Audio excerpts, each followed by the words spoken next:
wherever you choose to go, and the choice is yours from... Name it, and it's yours. Beaches abounding in beauty and health. There's few bands. Well, we could count them on a couple of fingers. Right. That played the first punk show in L.A. Exactly. And you guys are one of them. Yeah, unbeknownst to us, we just, that was the beauty of it. I didn't see the show because I didn't know. Oh. Dumbass. Just call me dumbass. It's the only show I missed. I mean, I saw everything else after that. But you guys, and it was Weirdos. The Germs. And the Germs. And then the Damned were in town. And Captain got up and did, I believe, a song with the Weirdos, either the encore or the last song on their set. Yeah. That was pretty cool. But that's amazing. Yeah. Because, I mean, you guys originally San Diego, right? Yes. Chula Vista. Chula Vista, yeah. Yeah. And then, you were kind of based down there, right? But you would come to L.A. just to play. Well, because there was nowhere for a band like the Zeros to play in San Diego. I mean, unbeknownst to us, again, we were like on a whole other level of musical, projects and interests compared to the mainstream, which at that time, Leonard Skinner and Fleetwood Mac and ELO and Damn right, man. McCartney and Wings and everything. And unless you were a band that either looked like Leonard Skinner and played all those songs at a bar, you're gonna, you're not gonna get a gig. They're gonna be well liked. And we were just like, okay.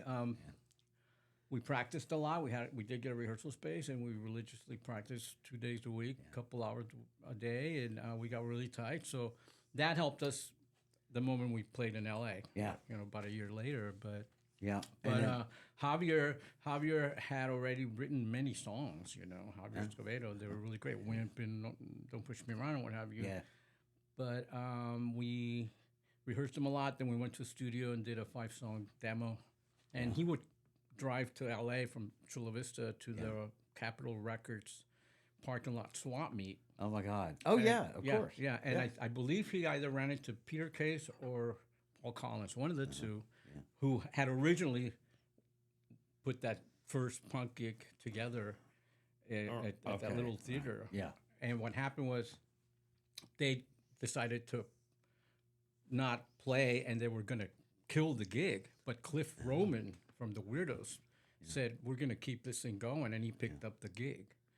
And that's what happened, So, I mean, I know I've been, friends with Cliff, and I've run into him quite a few times in the past few years, and all these little details started coming out. And another detail about that gig was last year, because I played bass with the Avengers since 2019, and we toured with the Damned last year. We did 2 weeks straight with those guys up and down the West Coast. And at one point, the captain walked into our dressing room and sat down with us. And I thought, he's getting comfortable with us. We weren't bugging him, or the band, even though we're like, it's the Damned, but whatever. And then I just thought, okay, it's a good time to ask him. I said, do you remember when you played guitar with the Weirdos at that little punk rock gig? He goes, oh, yeah. And he says, we were in L.A. because we were touring, he said, with television, with Tom Verlaine and television, and Tom Verlaine kicked them off the tour. And they got stuck in L.A. And the Weirdos were kind enough to take them and give them a place to stay. So when that gig happened, that's how the captain ended up playing with them. Which was pretty wild, because I didn't know that. I was wondering, why were they here? That was their first time out. I didn't know that until right now. Right? So it goes to show. That's fantastic. Yeah. Amazing backstory on I know, right? a show that, I think, just, a reflection of that whole scene. Mm-hmm. Without just street-level effort, just making things happen. Of course. And that's, of course, what it was all about. Of course, yeah. DIY and everything. I mean, we embodied that Mm-hmm. because you had to. I mean, otherwise it wasn't going to be anything. Yeah, it was obviously also because we were dissatisfied with what was giving and being offered to us through, corporate rock, if you want to call it that. I mean, you want to go pay all this money to go see Elton John or, these Wait other... a minute. You didn't pay all that much money to go see Elton John? I'd never seen him in my life, no. But I did go see Kiss in '77 with Baba. That's okay. Chanel Kiss, from the come on. Zeros. That was my first big rock concert at the San Diego Sports Arena. Yeah. I was a fan, until Rock and Roll Over came on. I was like, okay, I'm done. Yeah, right. When I heard There's always that moment. when I heard Hard Luck Woman, it sounded exactly like Rod Stewart. I said, these guys suck. I'm like, I love them, and I hate them. no, but the first 3 records are amazing, and Yeah. Kiss Yeah, yeah. Alive, the first Kiss Alive is really great. Yeah. So, Well, anyways. I paid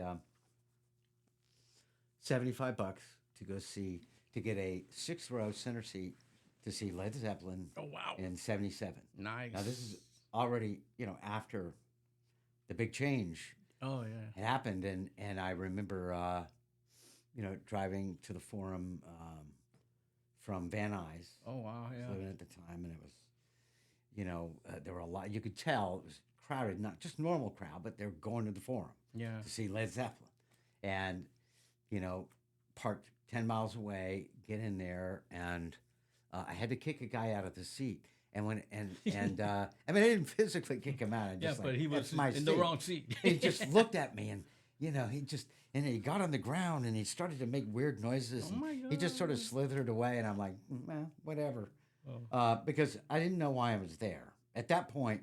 I just wanted to see one of those bands. Yeah, right. Just want to do it. Yeah, And yeah. I paid $75 and Yeah. 77. That's a is lot of money. Yeah, I Yeah. know. 6th row, center seat. And it took him 2 hours to get on stage. And I sat through 3 songs, and I got up and walked out. Oh. And I remember walking out and to all the faces, all these people that are just, and all this hair. It's just hair, so much hair everywhere. And I was so proud of myself. Like, fuck you.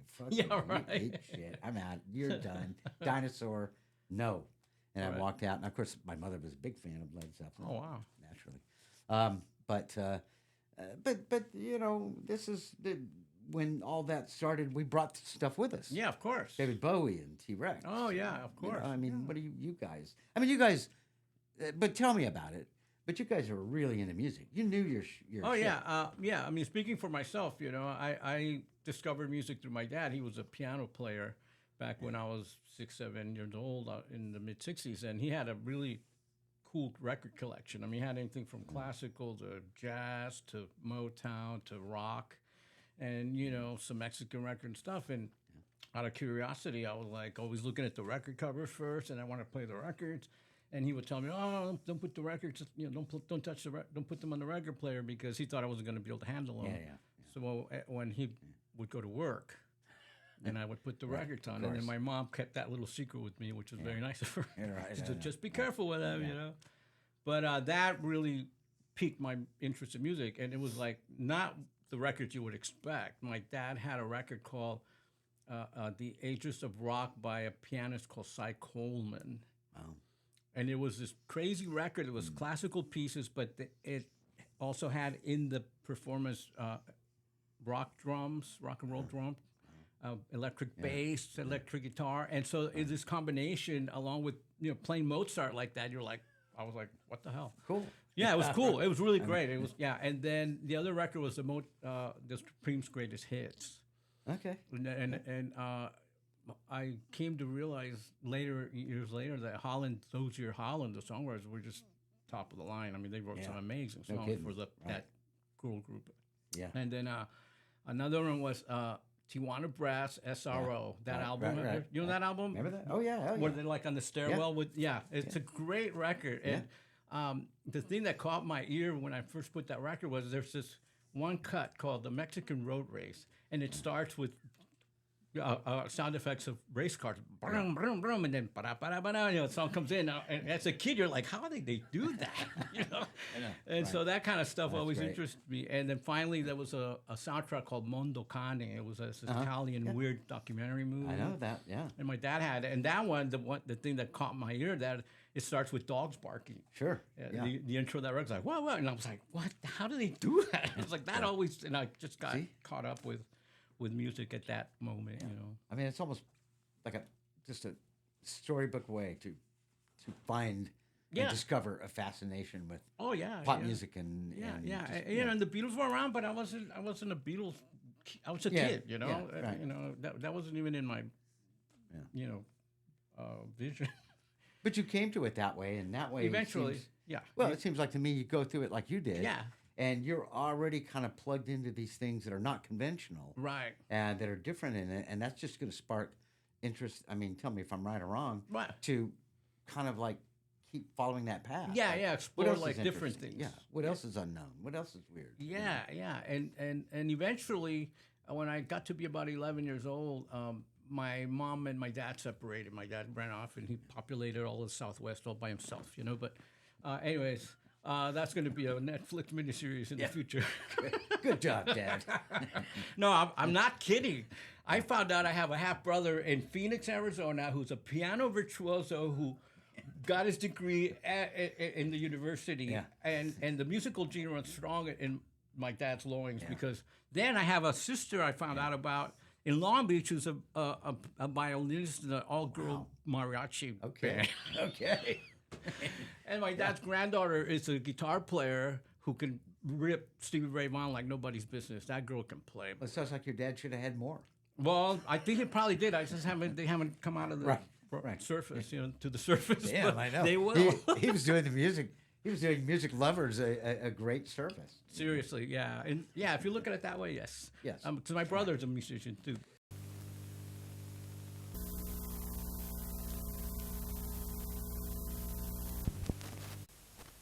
You'll be treated to sights, sounds, shows.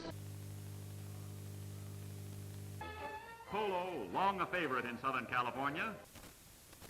Then I decided to be a guitar player when my dad and my mom separated because it was like I got really bummed out about it. But then I thought, well, you know, I discovered the Beatles at the same time because that was 1970 when they broke up, and then everywhere all you heard was Beatles on the radio because everybody was all bummed out about that.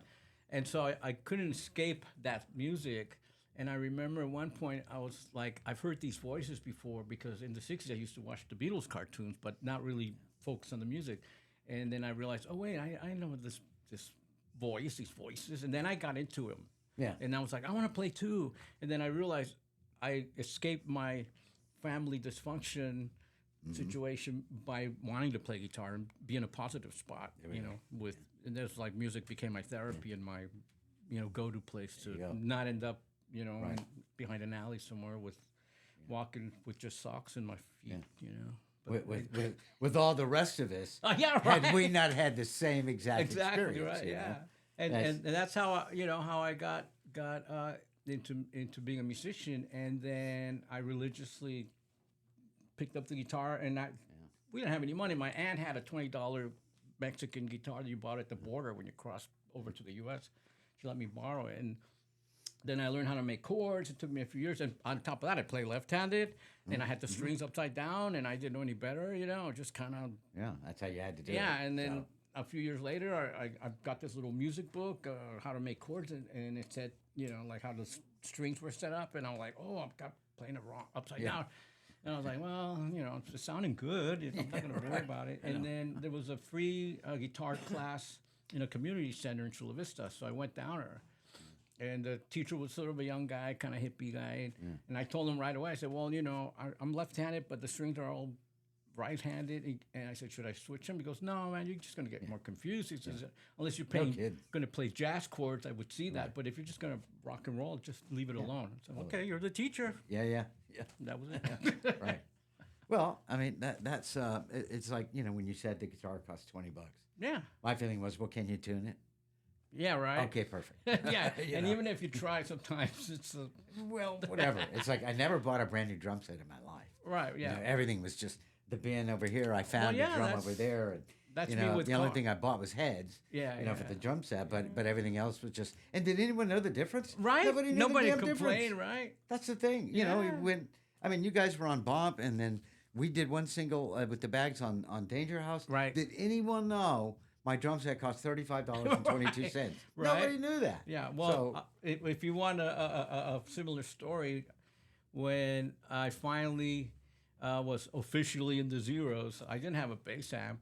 My dad had bought me a trainer head that he got in Long Beach, because he used to live in Long Beach and play on all these Mexican pop bands around the bars in Long Beach, and he would buy stuff off the guys that were drunk and needed money, and he bought this trainer bass head for $10, and he gave it to me. And I didn't have a cabinet, but in the apartment building that my mom and my sister and I used to live in, Chula Vista, there was, remember when they had the newspaper collector bins, those big boxes in the complexes and stuff? Yep. I took the one from my apartment building and I snuck it into my room, and I went to Radio Shack, and I bought two 15-inch speakers. Speakers, yeah. And I cut them and I put them in there. I made my own cabinet. But in order to get the money for the 15-inch speakers, I had to sell my stepdad's foldable metal chairs that he didn't know I sold. Yeah. But anyways, you got to do what you got to do. Right, I know. And if you look around at that gig at the Orpheum with the Weirdos and Captain and the Germs and Us, there's a picture where there's Cliff Roman and the Captain playing, and in the middle of them, there's the cabinet right behind them. And I found picture. Cool. I'm like, oh my God, there's my old cabinet. I got to look for that. And that thing was super huge. I mean, eventually I just got a real cabinet, but now you said you started out. I mean, you were playing guitar. Yeah, I started guitar. So what it is that what is it about bass that you wanted to? Well, I was playing guitar, and then in '75 I met Baba Chanel, the drummer of the Zeros, in Chula Vista Junior High, and so it turned out that he was learning how to play drums, and then. We would meet here and there at recess, and we weren't really planning on playing together. But going back to Kiss, one Friday night, the midnight special, there's Kiss, and I'm watching it. I'm like, what the hell is this? You got lipstick and feathers and platform shoes, and I'm like, oh, what am I watching? What am I looking at here? So the next school day, the Monday, I go and I meet Bob at recess. I said, hey man, I just saw this band on Friday called Kiss, and I don't know. I mean, are they like pitching for the Pink team or what's going on here? I'm a little. He goes, oh, they're great. They're my favorite band. And I felt kind of bad. I was, oh, okay. And he says, I'll let you borrow my records of Kiss. And he brought the records the next day, and that's how I became a fan. And then we bonded with that. And so we started making plans to play together. And he lived in National City, which is 10, 15 minutes north of Chula Vista on the streets. And so I would get on my 10-speed twin with my little guitar strapped to my back, and I'd ride all the way to his house, and we'd lock ourselves in the garage at his parents' house for all day, and we're trying to learn how to play Strutter. And and by then he had turned me on to the New York Dolls record, so I had bought those, and so we were always rotating Pills, which is the Bo Diddley song, but the New York the Dolls version and Strutter, and we'd go back and forth, trying to get better, but we sucked, but we kept going. It's pretty cool, man. Yeah. It's pretty good boot camp. And so, and I was playing guitar. And then one time we got together with some friend, from school, and it was 3 guitar players and Baba, and everybody's trying to play leads at the same time, and that's when we don't have a bass player. Boom. I should get a bass, and I won't have competition. Because there was that moment, in rock and roll where it's like, oh, you don't want to be a bass player. They just sit in the back, Everybody wants to be Jimi Hendrix and Jimmy Page and Jimmy Durante, whatever. But yes. But you know what I mean? Not true. As a drummer, oh my God, I appreciate my bass player. Yeah, but I mean, we had Paul McCartney to prove otherwise, right? Yeah, we had Jaco Pastorius, John Entwistle to prove otherwise. So what was the big deal? Oh man, just plugging into what a bass player is doing on stage, it just is probably organic for me anyway. But I like to choose to do that. Yeah, because to me that's the pulse of what you're listening to. It's that thing that you all. I just love it.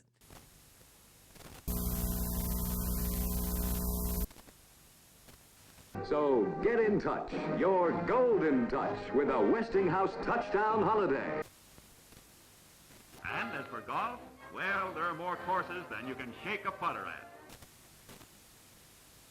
So I saw you and Robert, at the lodge. Oh, right. And I posted a little video on that, talking about how great it was. Super. I mean, it really was great. Yeah, it was really fun to see you guys. And what was amazing to me, just to kind of bring everybody into the here and now really quick. Was it's like you guys had not lost a step. I mean, you and Robert both. I mean, it was just, have they aged? They haven't aged. What's going on here? They're. I feel like I've been cheated. They have something, and they get up there. It was just so effortless, so full of energy. Thank you. And really a nice show. Just really. It was good, really fun. That was a special night because we had the Brat on there too. Yeah, and the Brat. And oh my God, yeah. Yeah, that really changed everything for that concert. Because I got email from Penelope Houston saying, hey, we got this gig 077, and I mean we did 6 shows total eventually with that combo of 077 and the Avengers, yeah. but that at that particular event at the lodge, we put it out, but we didn't have a third band at the moment, and then a friend of mine from here in L.A., Jaime Ojeda, who knows the Brat, Yeah. contacted me and said, hey man, the Brat are back together looking for gigs, and I was like, don't ask me really? twice. Yeah, no, I said, know. don't ask, It's don't, it's a done deal. Let me just make Yeah. sure. Just so people know, the Brat was basically another OG LA punk band. Yeah, from East Right LA. there from the very beginning, from East LA, and they were doing shows Yeah. all over the place. People loved them, and then like a lot of bands kind of disappeared. Yeah. And then boom, they showed up. Because Yeah. before that show, I mean, there was so much excitement about you guys and the Brat. I mean, Yeah. because listen, just what people were telling me. Yeah, yeah. And, So just a lot of energy. But anyway, so Yeah. I'm going to go back because let's rewind. okay, sure, no worries. Whiskey, 77, Mm-hmm. and I don't remember exactly what month the first time you guys played the Whiskey. But that show always sticks out in my mind Yeah. because I think that I don't know how many times you played before that. That was the first time I'd seen you. Yeah, And at the Whiskey, the thing was we'd watch the band and then come out on the sidewalk. Watch the band. right, on and you the come sidewalk. out. Yeah, And a lot of times the bills at the Whiskey, sometimes the bands, Baby Roro, some of these bands that were stuck on these bills, nobody was in there to watch them right, because they kind of, you could tell immediately they weren't part of what we were doing. right. But when I saw you guys, it was just so immediately fun Yeah.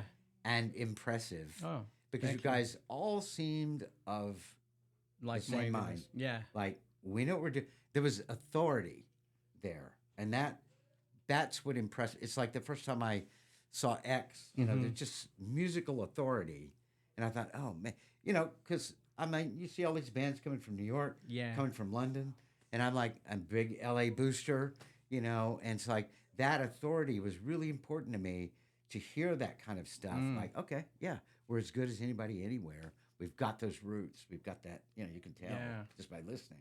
Yeah. And I loved you guys. But I will say this. I don't know when I heard it. It wasn't that night. Sometime shortly after. They called you guys the Mexican Ramones. I hated that. Me too. I thought that was the stupidest thing. It's like, here's the one thing we're trying to do, which is avoid these little convenient categories. Right. And then boom. And the problem with stuff like that is that once you get thrown in that, Yeah. it's hard to dig your way out. Oh yeah. It's like, oh, no, actually, we're a lot more than that. We're just 4 independent people who came together. We make music. We Yeah. have a lot of influences. We might be playing some sort of Pink Floyd 3 years Yeah. from now. I don't know. We're not that. But I'm just in your defense. All these years No, later, I know. I wanted to say, screw you, Yeah. whoever came up with that I know who stupid- came up with that. Oh, you do? Yeah, it's Tomata. Really? Yeah. Oh, well, he must have been trying to be funny. It was Tomata Duplanty from the Screamers when he was getting interviewed by Kickboy He must have been trying for to be funny. Slash, and Kickboy asked him, "What do you think of the Zeros?" And that was his response. No. And it got printed, and then next thing you know, He didn't mean it. He It didn't stuck mean to it to us be like that. a barnacle on the side of a boat, And I was Exactly, I like, hated okay, it. but So dumb. you got to remember the Screamers had keyboards, and drums, and no guitar, right? Oh, they were, way yeah, yeah, ahead or beside or something. yeah. Well, And then, okay. You know what? You can't excuse that. But if he Oh, said no, it, no, I can yeah. give him a little bit of leeway. He was being funny or cute or silly or whatever. But then I used to call the Screamers the Gary Wright of punk. Okay, right. Because Gary Wright didn't have any guitars either at the time. And they, He had and they deserved keyboards. it. They earned it by They saying earned that. it, yeah. So anyway, Or you I would guys say, are hey, best. no, the Ramones were the American Zeros. Yeah, Go the other just say way. that. Just put- yeah, just But flip none it. of it was true. I mean, it was course just. not. I think it was just a convenient moment to out of the top of his head, he just went, "Oh, that." Yeah. Yeah. And a lot of that was happening at the time. I mean, even the word punk Yeah. meant what? I never figured it out. Yeah. And I remember us talking about it at the time. Like, what is this? I don't know what that is. Yeah. Were the Ramones, how was that? To me, they were just like weirdos from Coney Island. Right. Yeah. That were off in the parking lot sniffing glue over here. Yeah. And beating on the Brat over here. Right, right. I don't know Yeah. where, you know. Yeah. But anyway, a lot of that kind of stuff happened. Yeah. Well, We'll be right back.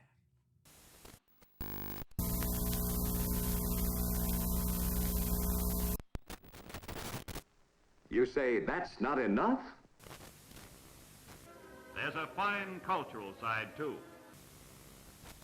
It was a goal of mine to be like a part of this thing, whatever it was, work little jobs whenever I could, make enough money to go to two guys from Italy and grab a slice. yeah, right. Or whatever.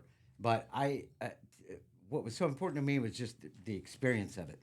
I wanted to see this. I knew it was history happening, and I just wanted to soak it in. Yeah. Just take it. I wasn't going to get anything out of it other than just that experience.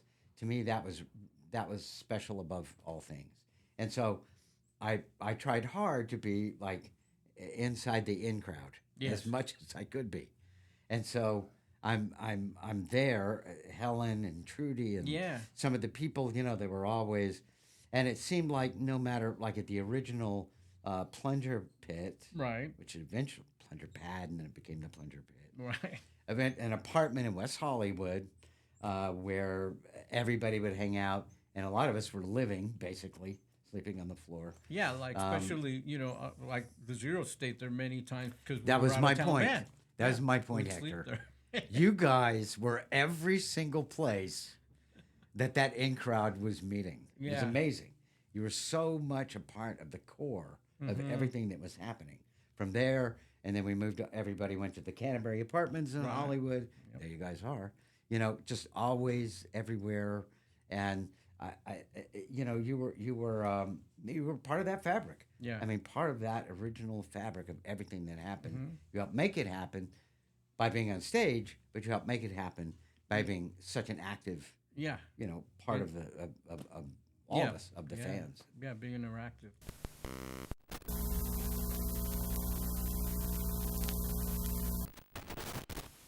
You'd like to go higher?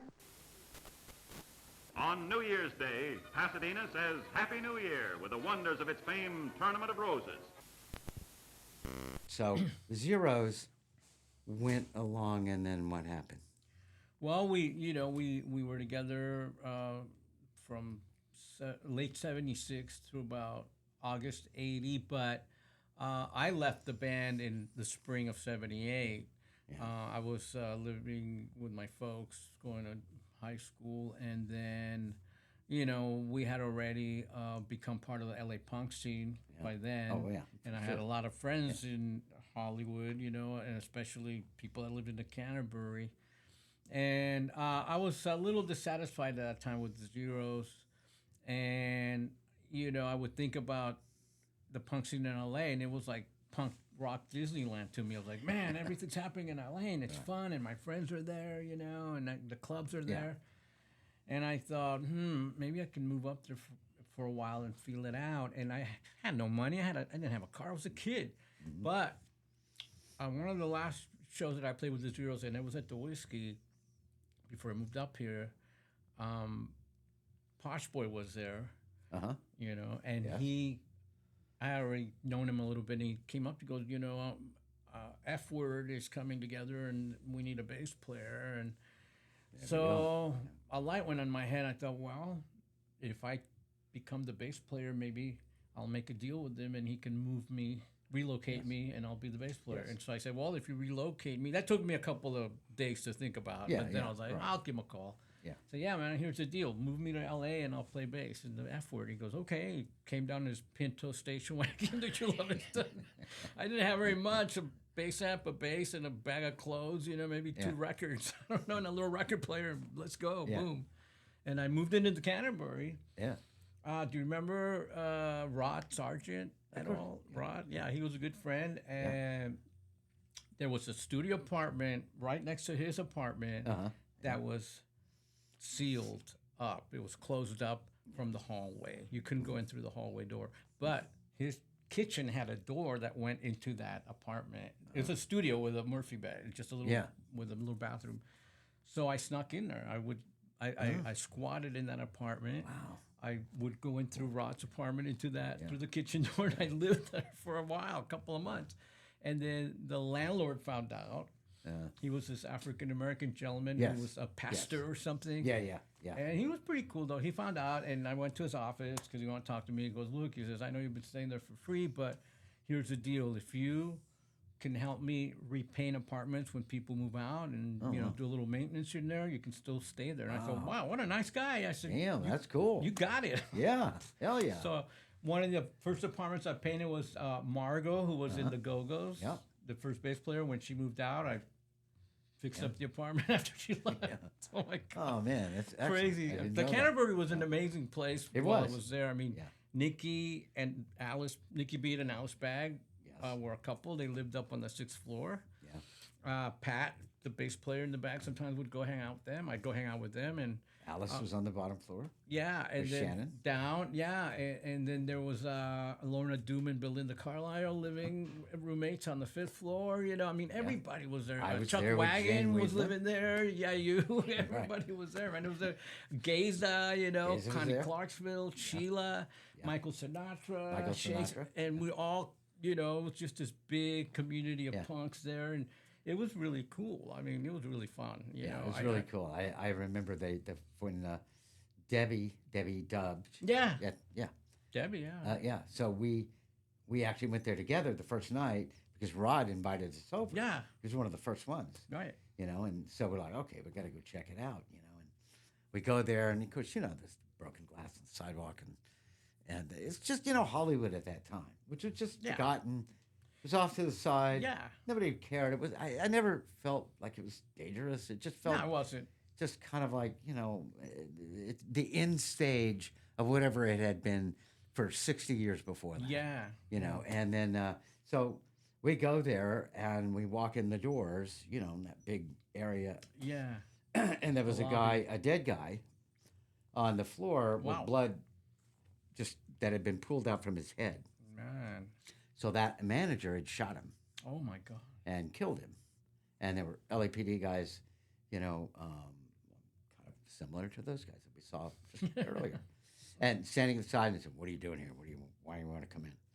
And we're just going to see our friend. We don't want to kill anybody, like that guy. Yeah. I mean, he was covered, but you could tell. Yeah. So that was our introduction to the Canterbury. Wow. But we go up to Rod, and the elevator didn't work. And as we're going up the stairs, I remember just seeing burn marks, holes in the wall that looked very suspicious. How did those little perfectly round holes get there? Right. Must have been a gun. I don't know. Yeah, no. And so, but that, and everybody, I think, had their own kind of introduction to that place. Oh, but for you're sure. absolutely right. It was an amazing yeah, it was a collection. apparently, I came to realize later that's where everybody that society didn't want to deal with moved to, because that's why the punks live there, along with Laotian refugees and bikers that got recently released from prison, and you name it, they were there. Because I remember I used to hang out with Michael Sinatra because I was broke, and I was a kid just kind of being crazy, having fun, and I would go and meet him for coffee and toast because that was my breakfast, and then I'd put on records, and we'd hang out. And then one day we're hanging out, and we smelled this smoke, like really like something was burning. And turns out that somebody had set a fire in front of his apartment door. And so we went around to the fire escape to look down the hallway, the window, and sure enough, there's a big fire in front of the door, man. It was crazy. Yeah. And I think it was a biker guy who always complained about the record player being too loud or something, like some stupid. Yeah, something like that, right? I know. Oh, you there remember were some competing. And then there were factions. stories about people looking for other people who owed those people drug money, and they were like, I remember, I think it was Sheila owed somebody some money, and we were down in Alice's apartment, and Nikki and I were there with Alice Bagg, and this guy's knocking. Well, I'm looking for Sheila. Yeah, she owed me money, whatever. And Nikki and him ended up getting in a scuffle in the hallway. I remember that. That was crazy. Yeah, it was. There were some, but overall, it was a really fun place. I mean, that's where was. the Go-Go's birthplace. Because remember, there was that rehearsal studio everybody's trying to put together down in the under the In the basement, yeah. X was going to rehearse there, and the Go-Go's Bags were gonna did once. Yeah, and the It's too Go-Go's hot. were going to rehearse. Yeah, Talk about no ventilation. Man. I know. Yeah, that was Terrible. pretty bad. But But I played. I went down there for like the first Go-Go's. They didn't have a drummer, so oh, okay. because I was living with Jane, so Yeah. I played drums Yeah, in right. the rehearsal. And the thing that always struck me about that moment, that little hour and a half or whatever it was down there, was I thought, oh my God, this music sucks. This is really bad. But the thing that struck me, it wasn't that. It was the look of determination in every Oh, one for of their sure. faces. Yeah. I remember looking over at him, like kind of me, being all smug. Right. Well, I'm in the bags. Like that meant something. And, and look at these poor girls. But they were so determined. Yeah. It's just like, we're going to make it, whether you think we Right. are or not. I know. Something. And I left with that impression. Mm-hmm. I was like, well, I don't know when or how or what. But that was just in the back of my mind. Yeah. Like, oh, my God, they're going to kick some ass someday. So too bad about Margot. But I know. Yeah. we, Yeah, always, she was a we all felt sweetheart. that. Yeah, we loved her. But. Yeah.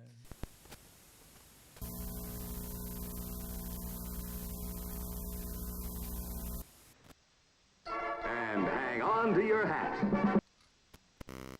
And perfectly groomed animals float only less beautiful than the girls who adorn them. So how long were you in that band? After The Zeros? No, after the Zeros. Yeah. So yeah, I end up back in moved to LA through Posh Boy.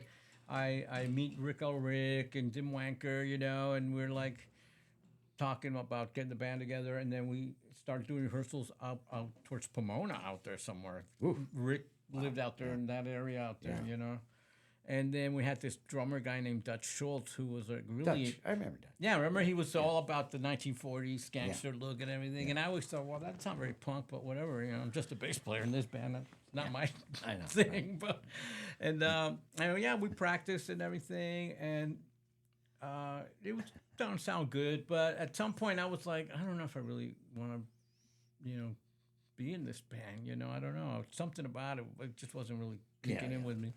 And then I remember when we'd go eat, Dim Wanker took forever to eat his food, right? He would chew like for an hour and a half his food. I'd be like, dude, let's get the fuck out of here. I remember that's what I remember. And then, but no, it were good times. And Rick Ulrich, may he rest in peace. He was a good dude. Yeah, he was a was. good dude. He was. He was a good He's guy. a good guy. And then, so at some point, now you went back. Yeah. So that was over, and then I ended up doing some gun for hire gigs with Black Randy. Oh, When okay. Black Randy played the whiskey here and there, Yeah. I remember on one gig he had Alice Back singing with Yes, him, yes. and then I ended up playing guitar for a couple of gigs, and he would basically grab people from other bands, like remember he'd get guys from the Weirdos and the guys from over here, and then have a band and go do the gigs. But it was some of the funnest times playing with. It had to have oh been. my God, he was a character. If only I could talk to him. I know, right? People like that we've known, and and they're just not here anymore. I know, It's a long yeah. list.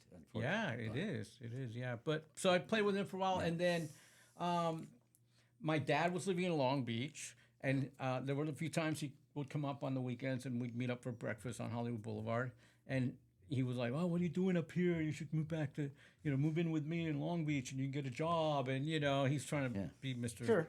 Yeah, dad. Society, do the right thing kind of guy, and eventually he talked me into it because I was kind of like, oh well, I guess maybe it's time to move out of here. And Sure. And I moved to Long Beach, and I was living with him and his second wife, the woman that he left my mom for, and he had already. I had two half sisters that were just little kids at the time, and I was sleeping in the sofa, and it was just in Wilmington, the Mexican ghetto of Long Beach. In Wilmington. Yeah, and then my dad's all like, yeah, your Uncle Manny, his brother, he was the regional manager for Chief Auto Parts at the time. So he was in charge of all these auto parts stores in L.A.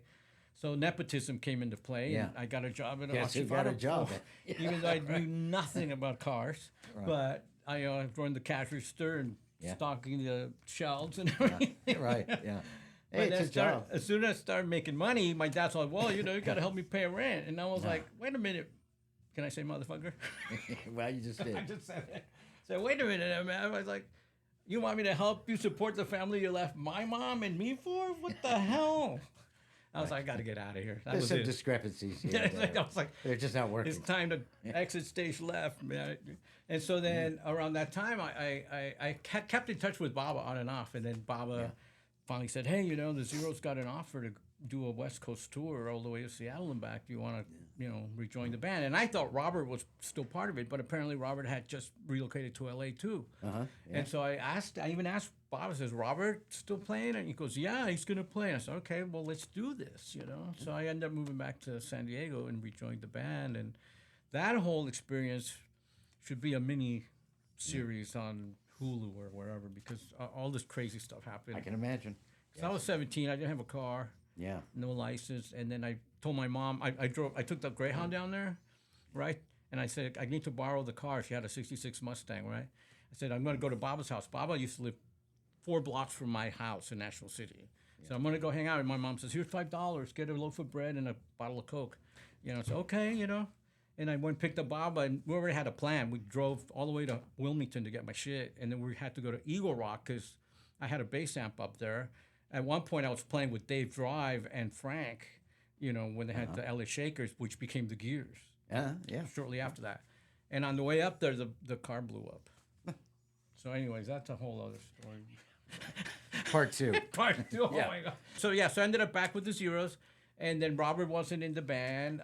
He was in LA. And then we went and met up with Ken Friedman in San Francisco, who wanted to manage us.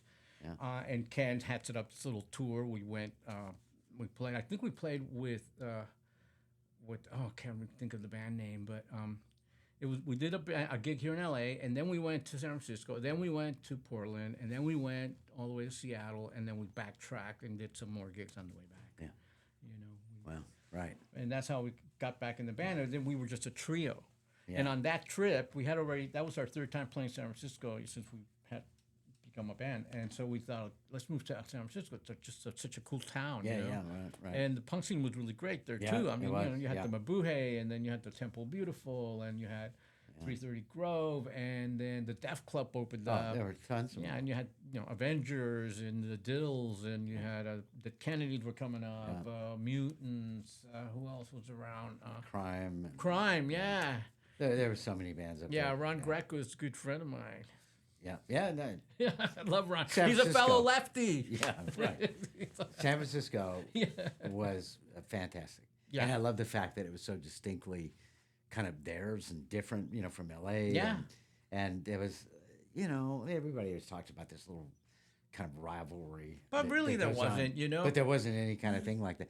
I loved going up there. I mean, it was so much fun. And I know they loved coming down. Oh, yeah. And it was really nice to see LA bands at the MAB or the 330, at the Temple Beautiful. And Went it up to was see really the fun Weirdos to have LA bands with San Francisco bands play together and stuff. It was really great. I'm sorry, everybody, but we do have a little bit of interference here. We're in the middle of an intersection, and there's highway overpasses above us. There's a subway underneath us. Yeah, it's a nuclear station right out the door. Stuff, So, yeah, but that's just kind of how it is. Oh, and there's just like all kinds of what do they call them? Oh yeah, riots that are going on outside the building. Well, keep me out of that. I've got my papers, There's a little bit of noise, but it's all right. It's not going to hurt us. No, not at all. Because, God, every band I've known, including everything I've done, I mean, it's in Gun Club, out of Gun Club, in club, out. We all kind of had that same experience. Yeah. But so San Francisco, and then right after that, because it seemed like it happened to a lot of us. Because now, we're starting to talk late 70s, early 80s. And then I was off on, and totally disconnected from LA. And so does that seem like maybe a transitional point? Oh, yeah. After that, it just became, more of an individual pursuit. And Yeah, well, I mean, the great thing is that, like, take the Canterbury experience. You're there. I was there. We know we exactly. could go on for 2 hours just that alone. Can you imagine? We should probably have a round table of Canterbury we didn't survivors. even mention that it was just down the street from the Mask. I mean, you just walk down there, remember? And you're there. A major reason that I was attracted to it. It's a block and a half to the Mask. Mask, So we can go down there and get smashed and listen to music And walk home. stumble back. Yeah. And you don't really have to worry about it because back then, Yeah. you could walk around at 2, 3, 4 in the morning. Cops didn't give a shit. I know. Hollywood Vice didn't care. I know. There weren't. There was nobody in the street at 3 in the Really? morning. Yeah. Unlike today, I guess. Yeah. Oh, yeah. You could just do that. We were not on their radar yet, No. so they didn't care Until the St. Patrick's Day thing. until that, and then talk about being thrown on the radar, and that alone is a big deal to talk about. Oh, I know. Yeah. That's huge. Yeah. I have a funny story about that because we were probably the first or second band that played, right? And then I Yeah. think the Go-Go's came after us or somebody. Yeah. And then I was with my ex-girlfriend Holly. We had come down from San Francisco. We were living in San Francisco, and Holly and I were like, I said, hey, let's get out of here and walk around because MacArthur Park was right in the there, on yeah. the front of the building, and we walked down MacArthur Park and we hit this bar right down the street, and we go in there, and I'll never forget. It was all these Japanese business guys with these big buttons that said "Kiss me, I'm Irish." And that was the funniest thing. Oh, man. And they were the little green bowler hat. What an insane night, right? And I'm And like, that this just is added to it. That was just hilarious, like a Monty Python thing. And I was like, oh my God. this is Oh too my funny. God, yeah. And then we Okay, walk yeah, out, yeah. and we're heading back, and there comes the cops. There comes the Information cops. down the street. Yeah, information.